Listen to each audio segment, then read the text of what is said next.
Бүгінде өз кәсібін жүйелі жолға қойған бизнес өкілдеріне жан-жақты бағытта қолдаулар беріліп келуде. Солардың бірі бизнес мектептің бизнес өсу жобасы. Бұл бағдарламаның ерекшелігі, яғни 2 күндік мерзімдегі қысқа оқу. Бұл бағдарлама өздерінің кәсіптері бар адамдарға бағытталған, яғни әрқайсысымен жеке бизнес тренер сөйлесіп, өздерінің жағдайларын біліп, өздерінің қажеттіліктерін біліп, соған арнайы жеке кәсіпкермен жұмыс жасайды.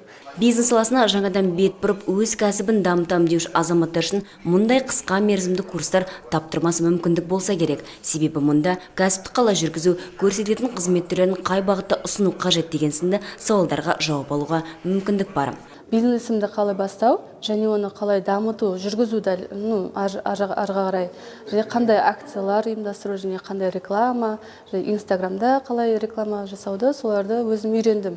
Маңызды ақпаратта ұсынылған дәрістер соңында барлық 7 қатысушыларға арнайы курсты аяқтағаны жөнінде сертификаттар табысталды. Сонымен бірге Атамекен кәсіпкерлер палатасы тарапынан қолға алынған бастау жобасының 2-ші кезеңінде өз бастауын алған. Мамыр айының соңына дейін жалғасатын оқулар барысында 23 азамат тәлім алуда. Мұндағы басты мақсат кәсіпкерлік негіздерімен танысу және өз ойыңды жүзеге асыру болып табылады. Қазіргі таңда біз 8 модульді өттік. Соның ішінде яғни бизнес жоспарды таңдау, қаржыны жоспарлау, маркетинг негіздері.